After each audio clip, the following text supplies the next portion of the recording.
कर्म तो अपने आप ही में पुण्य है, पवित्र है और समाज के लिए कल्याणकारी भी है। कर्म तो स्वयं ही अपना फल भी है पार्थ।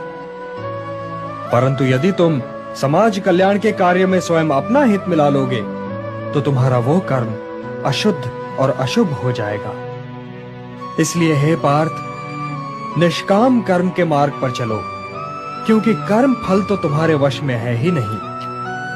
इसलिए केवल कर्म करो और कर्म फल की इच्छा न करो। कर्मण्येवाधिकारस्ते मा फलेषु कदाचन मा कर्म फल हेतुर्भूः मा ते संगोस्त्वा कर्म। पार्थ, ये बात ध्यान से सुनो और समझो। यदि तुम विजय चाहो भी तो यह आवश्यक नहीं कि विजय तुम्हारी ही हो जाए, तुम्हारी पराजय भी हो सकती है। किंतु यदि तुम विजय से मोहित नहीं होगे तो पराजय से भी नहीं घबराओगे। यदि तुम ये सोचो पार्थ कि चाहे विजय हो चाहे पराजय, किंतु तुम तो केवल इसलिए युद्ध कर रहे हो कि युद्ध करना तुम्हारा कर्तव्य है, तो विजय के सुख या पराजय के दुख का प्रश्न ही नहीं उठता। और जो न विजय से सुखी हो और न पराजय से दुखी, वही स्थित प्रज्ञ है।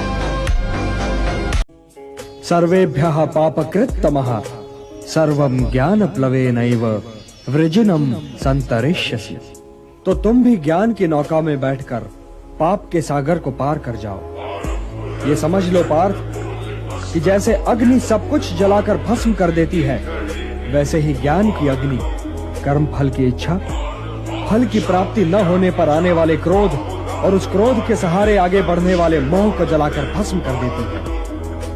हे पार्थ, इस मंत्र को सदैव याद रखो कि संसार में ज्ञान के समान पवित्र करने वाली न ही कोई वस्तु है और न ही कोई तत्व। ज्ञान ही सर्वोत्तम है। पुरुष जीवन से हार कर परिवार का त्याग करता है और स्त्री अपने नन्हे नन्हे शिशुओं का पेट भरने के लिए संघर्ष करती रहती।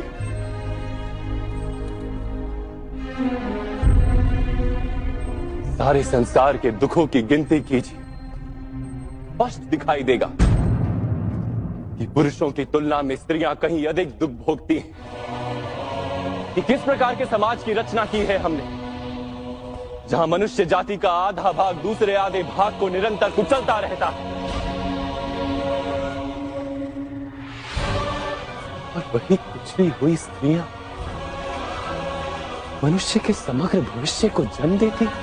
श्री कृष्ण कहते हैं कि दर्द एक संकेत है कि आप जिंदा हैं, समस्या एक संकेत है कि आप मजबूत हैं और प्रार्थना एक संकेत है कि आप अकेले नहीं हैं।